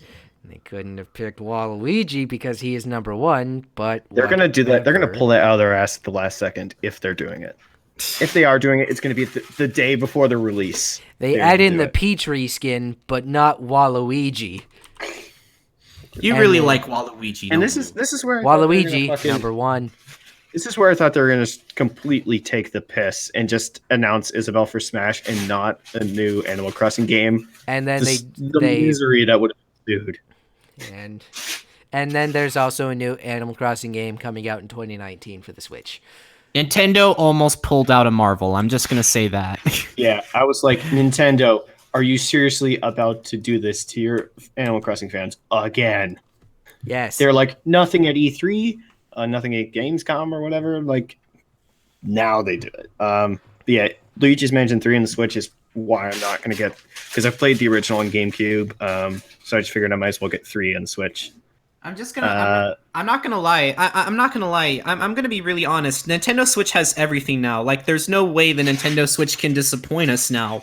It has Animal Crossing. It has Metroid 4, which is still in development. It's getting Luigi's Mansion. Now the only 2 things it needs is a Star Fox game, and Which it's getting. It's not getting a Star Fox game. It's getting Starlink Battle for Atlas, which is just Nintendo exclusive, so that doesn't really count. Now it just needs an F-Zero game and a Star Fox game, and it'll be practically the perfect system. Pretty much is a Star Fox game. If you got Star Fox characters in it and it's not Smash Bros, it's pretty much a Star Fox game. I don't know if I'd go that far, but anyway. What other game did they appear in? They did. Star Fox. There's no Forza Horizon 4. It hasn't even been announced yet. Forza Horizon 4, it has been announced. It was announced at E3. I'm talking specifically about Nintendo titles. The first Switch. The first party Nintendo titles. Anyway. Bring back Mario Golf, damn it. Yes, that's it for Nintendo Direct. That's it for Nintendo Direct, huh? So let's have a Mario Kart 9 and not have it be a port of Mario Kart 8, please. This was a fun video game episode. I'm going to have to tell you that. Yeah, it was a very chunky. And then there's Chunky. He's dead. So, is that all? DK. Chunky's dead. DK. I need to listen to that Now right it's after. on to movies. And on to some, inhaling through the teeth kind of news. Just why? Oh boy, the disappointment is real right now. It turns out that Venom is officially a PG-13 rated film, despite hopes for an R rating. What makes this a big deal? Well, while Disney owns most of Marvel, save for Deadpool and a couple of X-Men franchises, which will soon be over at Disney, Venom, for the most part, is its own franchise, still owned by Sony. Why does this matter? Disney tends to be the family-friendly corporation, while Sony is still in its own company and therefore can get away with a lot more that Disney can't. Unfortunately, this idea is pretty much nixed out the window with it now being a PG-13 rating, which brings up another question that I have to bring up, and it has to be done. If it was going to be a PG-13 rating anyways, and Marvel is owned by Disney and was able to put Spider-Man in the MCU thanks to a deal with Sony, then why didn't they just add Venom to the MCU the same way? I don't understand why this decision from Sony to split Spider-Man and Venom was made at all. And if that wasn't enough, the only reason I can see them making it a PG-13 is just to make sure that it's the rating enough for kids to see it and that it makes the most money from the kids asking their parents to go see it. And this picture in Waiting was already a mess from the start of production, but after this decision, my expectation for this pictures are low. Very low. Like, to the point where... I think people were going to want to see all-out kick-ass violence, but I feel like the unfortunate reality is that most of that's going to be nerfed, and like the official I just put on there, just like, PG-13? How could she slap?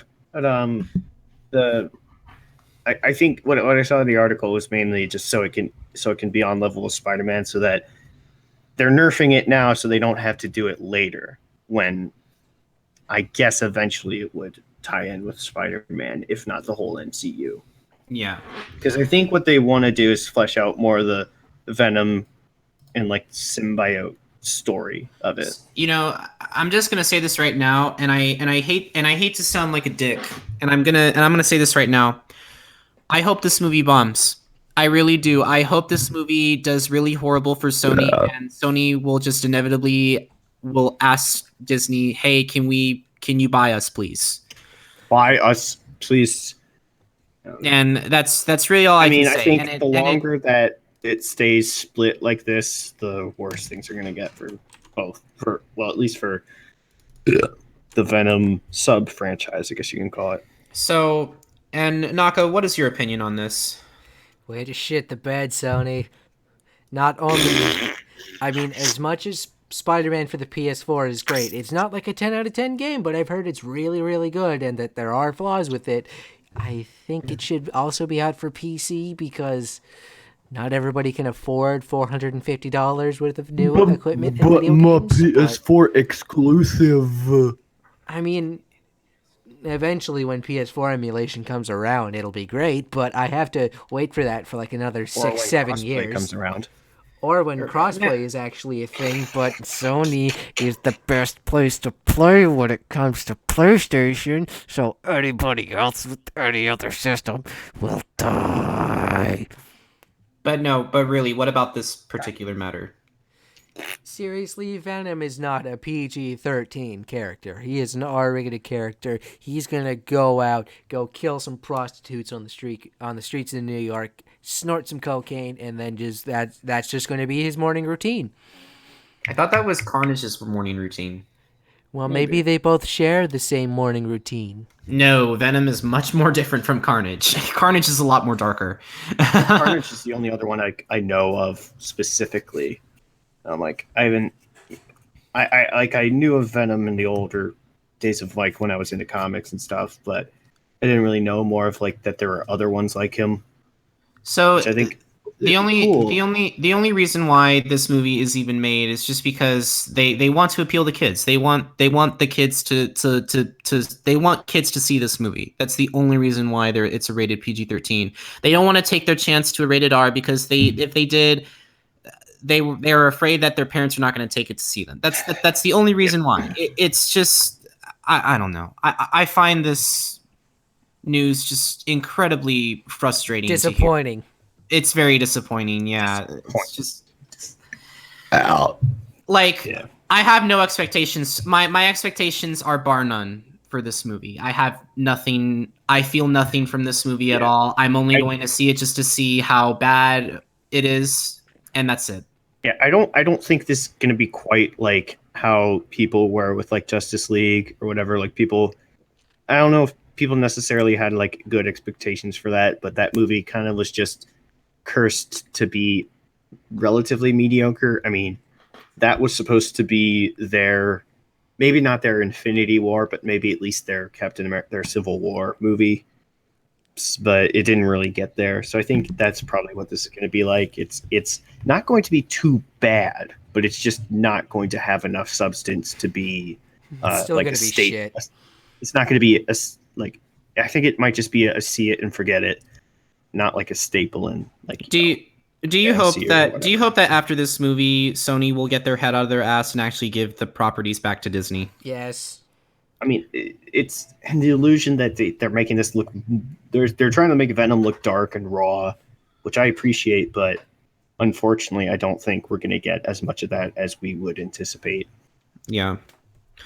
Anyway, do you want me to move on to the next to our actual movies that are coming soon to theaters? Yes, because Sony sucks and their DC movies suck, even though this is a Marvel movie. Minus Wonder Woman, because Wonder Woman was actually really good. Wonder Woman! But I Yeah. will say the original Spider-Man franchise was the best version of Spider-Man before Spider-Man Homecoming and the current Avengers Spider-Man. Minus Spider-Man 3, because Spider-Man 3 sucked. I mean, the Sam Raimi Spider-Man. Sometimes it's pizza time. Yeah. Oh, I just saw that video and I was like, I don't understand this, but I love Jake. This is one of the reasons why J.K. Simmons is one of my favorite actors, because of that laugh Serious? alone. I can't do it, but it's just like that is just gotta be the best laugh. One of if not the best laughs in all of film. It's just so classic. Anyway, Let's see. Let's move on to the brothers sisters. yes, Sisters Brothers. Well, this is unexpected. The Sisters Brothers is a 2018 Western dark comedy directed by Jacques Audiard from a screenplay he wrote with Thomas Bidagain. I don't know. I'm butchering this. Based on the novel of the same name by Patrick DeWitt. The film stars John C. Reilly and Joaquin Phoenix. First off, I really have to say it's nice to see a Western again, because most of the time you tend to see a lot of good ones, especially because of the time period nowadays. However, this film, I think, is probably going to bring that trend back. Based on Patrick DeWitt's novel, The Sisters Brothers revolves around the colorfully named gold prospector Herman Kermit Worm, who's Kermit Wormit. being pursued across 1,000 miles of 1850s Oregon desert to San Francisco by the notorious assassins Eli and Charlie sisters. Before dying of dysentery. Except Eli is having a personal crisis and beginning to doubt the longevity of the chosen career, and Herman might have a better offer. Sadly, I haven't read the book, but Jacques Audiard, a French filmmaker, has a very well-established resume, so I'm intrigued how well this movie will do. I think it's a safe bet that it'll do just fine. Other than that, the film releases September 21st, if this film intrigues you. Oh, no. This film looks great. But Oh, it does. It's not going to be... The only way it would be perfect is that, and it's still an unknown, maybe it'll be in the movie, maybe it won't be, but because we have a gold prospector and people trying to kill a gold prospector, probably to take his gold, it's a perfect time to have Ennio Morricone's The Ecstasy of Gold play in the soundtrack. And if it doesn't have that, the movie will only be a 9 out of 10 at most. I think maybe the better of recent Western movies, you could say it was Hateful Eight. Not counting Hatfields and McCoys, which was No, Ennio Morricone is not the composer. It's Alexandre Desplat. which wasn't a movie. It was like a mini series. But Hatfields and McCoys was pretty good. But this, I like that this is like when you. I think I don't know what it was like. There were some like old Western or movies that are supposed to be mainly comedies, but this is kind of like, dark comedy makes sense because I think its success will be in its not overdoing of comedy in it. Like it's a real story, but it has comedy elements, but it's not going to overdo it. So that's what makes me think it's gonna be worth seeing. But yes. But yeah, that's all I have to say regarding this movie. Do you want me to move on to the next one? Let's move on to The Purge meets More Hackers. tongue twistering alliteration shit. Alliteration Nation. Assassination Nation. Alliteration Assassination Nation. Wow, this film is pretty much America, am I right? This is America. That's Canada. Jokes aside, Assassination Nation is a 2018 American black comedy thriller film written and directed by Sam Levinson. It stars Odessa Young, Suki Waterhouse, Hari Neff, Abra, Anika Nani Rose, Coleman Domingo, Maud Apatow, Joelle McHale, and Bella Thorne. Our story follows Salem High School senior Lily Colson and her pals who spend their time in a haze of social media and partying. When the people of Salem are targeted in a malicious data attack, all privacy is destroyed and lives are ruined as deadly secrets are exposed. The small town turns on each other and descends into violent chaos as they hunt for the culprit. Lily and her friends must band together if they want to survive the night in this satirical teen thriller. I don't want to say in any way that this movie looks cheap, because in truth, it doesn't. I feel like it was worked on very well aesthetically. As to how the film actually will be, that remains to be seen, but I am definitely intrigued behind both the subliminal messaging of the trailer as well as what misdirection of the trailer looks to be going for. Either way, the film releases September 21st as well, and I can only hope the trailer is as good as the movie, as I thankfully have seen that it's gotten some warm praise, but we'll have to see to find out. What do you guys think? Man, there's a reason why I implore cybersecurity when it comes to my stuff, because I don't want any shit like this happening, okay? Because with how toxic America has been the past few years, this is probably likely going to happen eventually. It's going to be all Mark Zuckerberg's fault. Who's not even fucking Danish. It's like, yes, your data sustains me. I love drinking this human water. It's like The Purge meets Welcome to the Game, I guess. I mean, I kind of already got my thoughts out a few weeks ago. Mm-hmm. Yeah. Like for the next like 2 or 3, I've already got actually for this one and the next 2, I've already got my thoughts out about it. So honestly, I just say go watch from 2 weeks ago. Very recently. I don't remember necessarily what I said about this, but I'm like, it does seem like it could be an interesting concept. But then again, it kind of is now vaguely reminding me of Sucker Punch, which was kind of I mean, it had the kick-ass moments, but then again, it was all kind of contrived and shit. But yeah. I'm thinking this should be decent, I guess, because it's not like fucking Mean Girls or bullshit. It's just like legitimate violence. It's legitimate violence, and it's not just like over I guess kind of like Unfriended, except people actually did something about it instead of just staying on Skype and not chucking their computer out the window like a sensible person.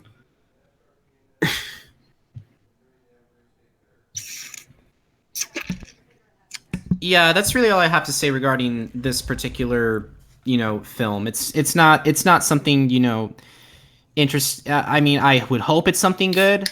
I don't understand why do you have mixed feelings for this particular film, Naka, if you don't mind me asking? I mean, we've already kind of seen this. I've already kind of seen this play out in a couple different forms of media. Specifically, with that one season of South Park when it comes with Troll Trace. Oh, I see. That was a big thing, and then it also just reminds me of The Purge as well, because that's what it's kind of sorting up to look like. And it's just like you're really just doing a crossover of one season of South Park and The Purge at that point. Kinda. I guess it's senseless violence, a nerfed satirical version of The Purge. That's why I have mixed feelings about it. That, and I've already stated my opinion on it. Okay. Well, do you want me to move on to the next one?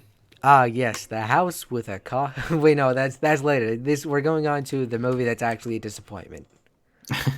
Life itself. Wow. Out of all the films that are the most mysterious, this film takes the cake. And sadly, it is so misleading on so many levels. Mysterious. It's a romantic comedy. What's the fucking mystery here? Okay, here. Okay, Crazy Rich Asians is a romantic comedy, and even that film was fantastic. Yeah, because that was actually I'm well not talking written. about. I'm not talking about Yeah. how good it was. I'm just talking about if it's a fucking meant to be like a existential, enlightening fucking mystery or whatever. Life Itself is a 2018 American romantic comedy drama film written and directed by Dan Fogelman. It stars Oscar Isaac, Olivia Wilde, Mandy Patinkin, Olivia Cook, Laia Costa, Annette Bening, and Antonio Banderas. As a young New York couple from college romance to marriage and the birth of their first child, the unexpected twists of their journey create reverberations that echo over continents and through lifetimes. First off, I want to say that the film is directed by Dan Fogelman, who is a semi-decent writer, but his directing skills leave a bit to be desired. And sadly, this film is no exception. The film has not been getting very good reviews at all, and this is another example of a trailer being better than its movie. I don't understand why we can't have both. It always has to be the trailer first. And I don't understand how this film could be so bad. We have a huge ensemble cast with promise, and unfortunately, this film is not as good as we'd hoped to be. Look at However- how Suicide Squad turned out. Yeah, However, it's like Screw Attack even made a list of like the trailers that are better than the movie, and yes, Suicide Squad was on it. However, mainly because of the Bohemian Rhapsody thing. However, if for somehow you're interested in seeing it for its tone, the film will also release September 21st. But I did wish the film was just as good as its trailer, and by God is it not. All right, I'm just gonna get it out of the way now. Oh my God, we're falling in love when we're young. We're gonna be concerned about marriage for a little bit. Then we're just gonna end up getting married. And then we're gonna end up having kids. We're gonna go travel all the way around the world with our children at some point. And then the in-laws and the elderly are gonna get in. Everything's gonna get mixed up, but everything's gonna be okay in the end. All right. I've seen this plot before, and I don't fucking care for it. Again, I reiterate I once again bring up the point, where is the fucking mystery? Well, there doesn't have to be. I mean, granted, romantic comedy isn't meant to have that in it, but then this is just kind of like, I think it's Oscar Isaac, but is it's an actor I've sort of more recently. It's like it's a movie that if I saw it on the on demand or Netflix or whatever, I'd just pass it by and just be like, ah. Well, I mean, yeah, it is what it is. I mean, there's not much that I can say about it. It's kind of upset, but I don't have much regarding this. Do you guys? Nope.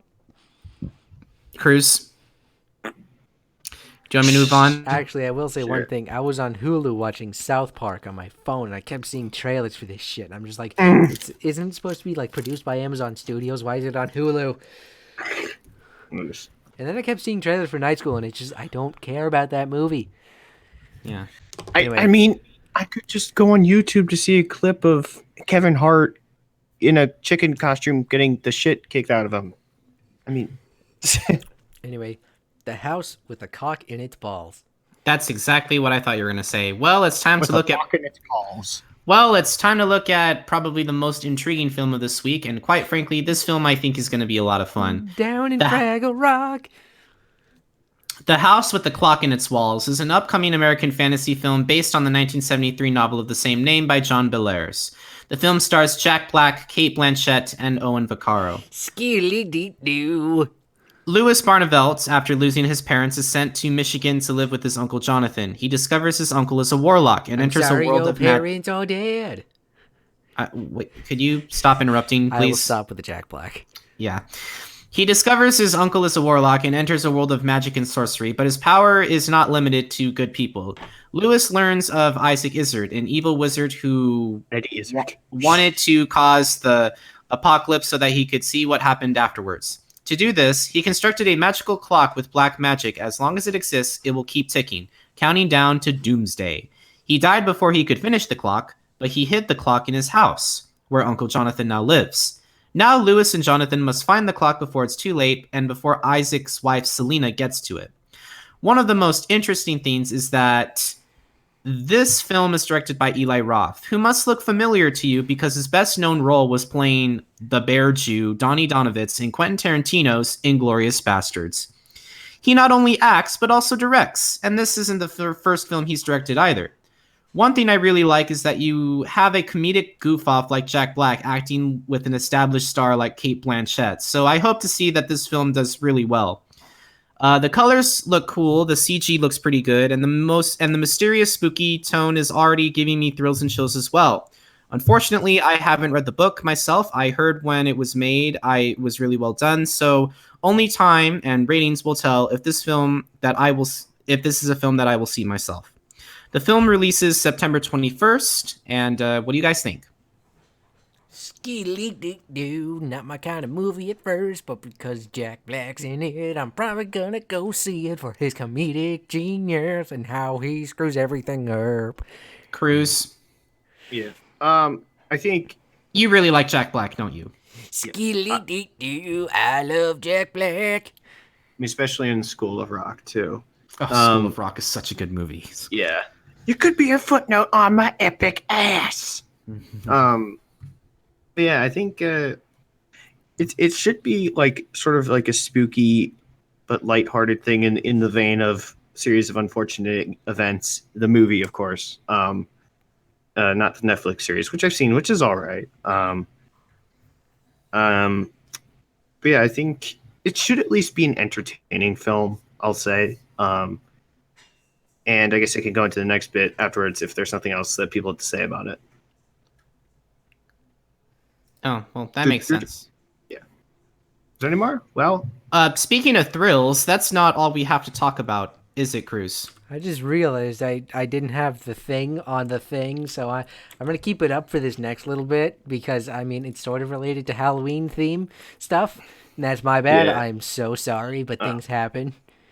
Did you? I sent it to you. I sent you the thing. You didn't sent get me the it? thing, I mean, but I press don't have the a button. visual You press for the it. button. I didn't press the button for the one that we were just talking about. I have the thing that we're about to talk about, but I don't have a visual for it. But because they're somewhat related in, Halloween spooky time magic, I'm just going to keep up the House of the Clock and its walls.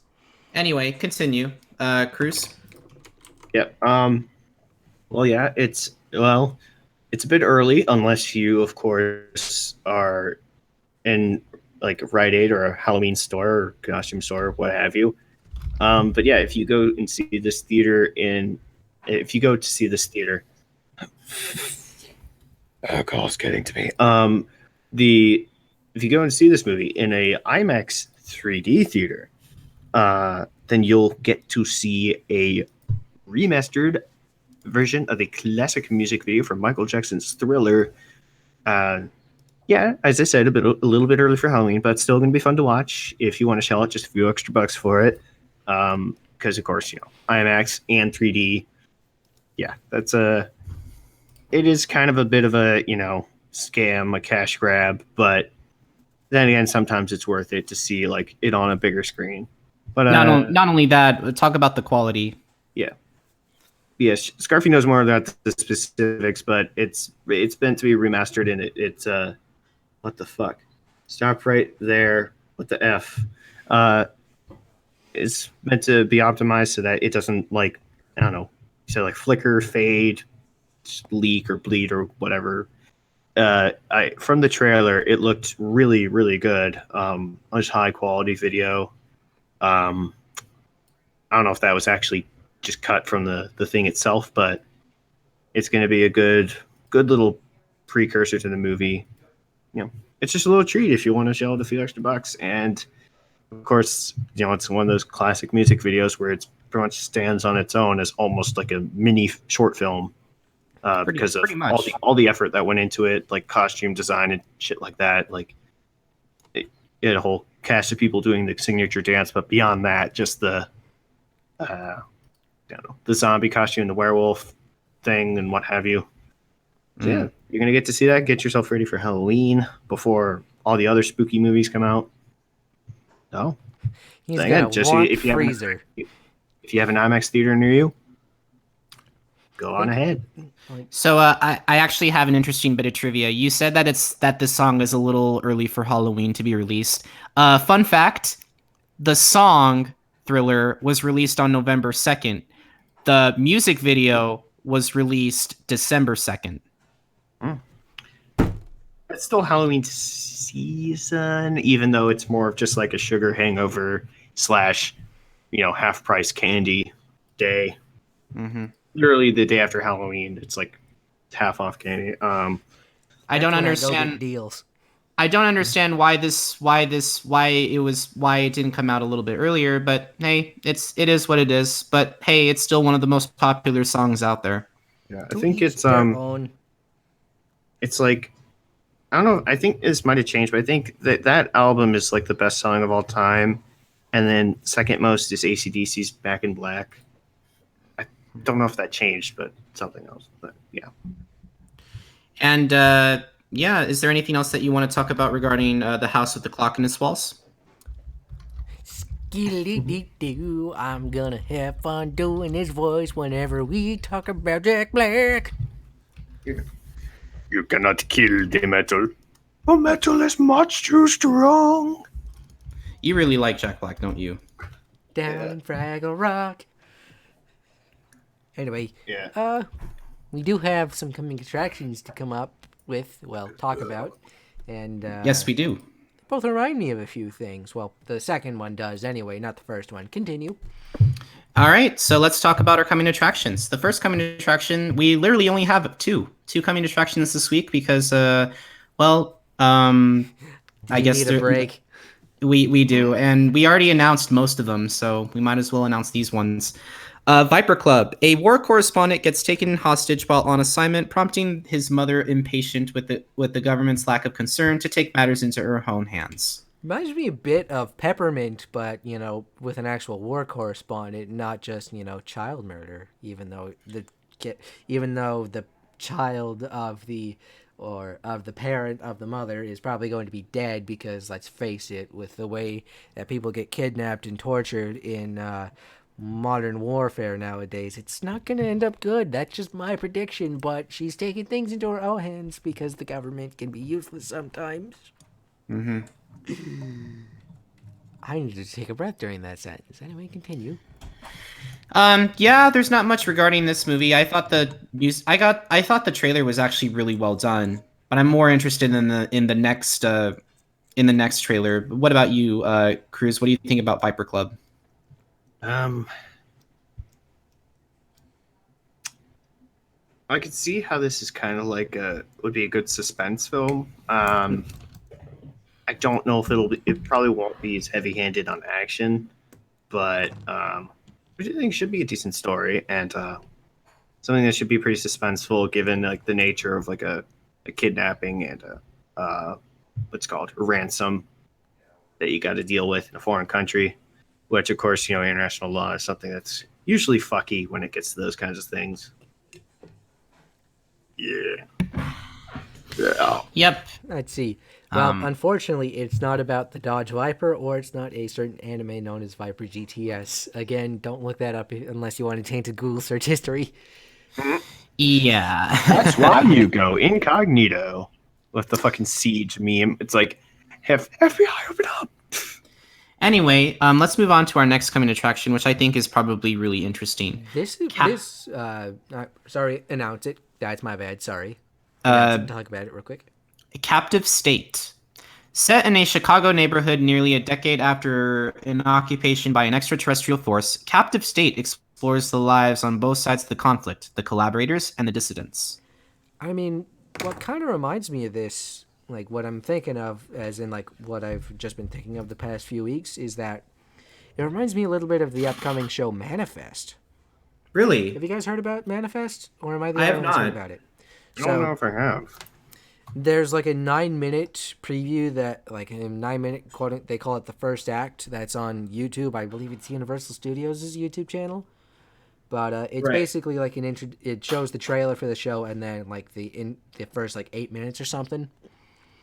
But basically it's about a plane that takes off from Jamaica, and apparently it just disappears for whatever reason, and Oh, it just yeah, disappears. There's a I do giant think like I heard weather about this. turbulence, and it then just comes, and then they land in somewhere in New York, like with clearance and everything. And it's been 5.5 years since that plane took off. Apparently, I haven't, like, seriously, I haven't seen such an effective trailer for something in a long time. I mean, this trailer hooked me instantly and makes me want to watch this movie right now. like this is what's given Manifest is kind of giving the vibes. Like that's what it's reminding me of Captain Oh, you State. didn't you didn't post the trailer. Sorry, that's my bad. But yeah, well, I was gonna go talk about it anyway. But I was talking about Manifest. Excuse me. I'm actually gonna be Captive- watching a TV show. Captive State. But Captive State, yes. But it just reminded me of Manifest. Like just that, there's like some sort of weird extraterrestrial force that's kind of separating people. It's causing some weird mass panic or for whatever reason, and it's people on both sides, people who were involved with this event, or people who were basically just bystanders, or bystanders, not bystanders. And well, they're both kind of separate, like with their extraterrestrial or sci-fi related ish event. They're both pretty similar, and that's what hooks me into this. Yeah, I mean, know some actual what do you think? words from me. What do you think? What do you think, Krüz? Yeah, I'm not sure. I think what I'm getting from this, I don't know if because I feel like I watched the trailer, but I think I might have gotten distracted while I was doing it. But I think that if I am getting it correctly, that it's kind of like some people are for the new future and some aren't. Right. And so that divide is problematic, as is, of course, an alien invasion, which usually is the case. But I'm not sure about the nature of it. Kind of, I guess, I could see it being kind of like Arrival, but just a little in an expanded form, because Arrival did get involved in international politics and to an extent. Because was one of the things landed in China, one in Russia, one in like South Africa, I think, or something like that. Yeah, it should be an interesting concept to go on a movie, and yeah, I'm probably going to go permanently see it at some point. I don't know if I'll go out to theaters, but I'd see John Goodman in another movie. I mean, the last sci-fi movie he was in, as you can call sci-fi, 10 Cloverfield Lane. He was really, really good in that one. Yeah. And that is it. That is our trailers for tonight, guys. Yep, that is quite literally it. But do you want to announce something that is going to happen next week in case anybody missed it? Yeah. Why don't you tell us? That's what I was asking you to do. Oh well, I don't have the ability to put links in. That We can wasn't say what the word. that wasn't what I was getting at, but just say what we're doing next week. All right. So guys, in case you haven't noticed, we actually made a YouTube video that released on Saturday, yesterday. And for the record, I'm just gonna say this right now, guys. This week we were swamped. We had so much to do. We had so much work to do. Like I couldn't even do the yeah, Moms of Furries is coming on next week. And for the record, I'm so excited. But at the same time, I was swamped. I had so much homework I had to get done. I couldn't even do the timestamps. I had to ask Krüz to do it. Yeah. And I still have homework to do. Well, it's not really homework, but it's like stuff for like essays that I have to do. But Yeah. I still have to do that with research on Vietnam. But yeah, apparently Moms of Furries were at Megaplex when I was there this year. Did you talk to them? No, I actually didn't know. At the time, I didn't really know of them. I found out about them after the con, and I was just browsing through Twitter, and I found them and like what their stuff was about. Yeah. It's pretty nice. Different perspective of the fandom than you see from actual suitors and stuff like that. I think it's a pretty unique idea. And I don't know. run into them at some point. Like I ended up running into some other guests. I ran into Quartz. He was Fjord when he was with us. I ran into him twice since then. Yeah, Yeah. it'll be an exciting thing to do next week. And yeah, are you very excited for this for the next show, Naka? Yes. Do you have anything else to say except yes? No. Yes. I mean no. Yes. I mean no. I mean, No, Poobah. no, can you repeat the question? You're not the boss of me now. You're not the boss of me now. You're not the boss of me now. And you're not so big. Life is unfair. I didn't know you were a fan of Malcolm in the Middle. I know. I'm a fan of Big Fat I didn't know Liar, that's not what it Malcolm was. in the Middle. Moonball. But anyway, do you have anything to say regarding this movie? I mean, this Anybody? movie, this piece of news, Naka. This upcoming week? Yeah, Well, let's see. I didn't know you watched Big Fat Liar. I watched it when I was a kid, and then I yeah, watched I the remember that Nostalgia movie. Critic, and then that ended up me watching the Nostalgia Critic for Freddy Got Fingered, and then I'm gonna go see Freddy Got Fingered just because I want to see how bad that movie actually is. It's really bad. But anyway, I have nothing else to say, so why don't you take us away down in Fraggle Rock? Play him off, Bongo Cat. Anyway, guys, so yeah. Oh, give us your money. Actually, don't give us your money. Please donate if you feel like wanting. If you feel like you want to donate. Yes, we will also be having Moms of Furries next on our show next week, and we cannot wait. We are super excited. We hope to see you guys soon again. As always, my name is Scarfy.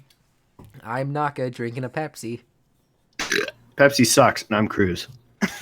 And this has been Subwuffer Entertainment Treehouse. Stay hydrated, stay cool, and as always, stay awesome. Have a good night. Stay gold, pony boy. Stay toasty. Egg.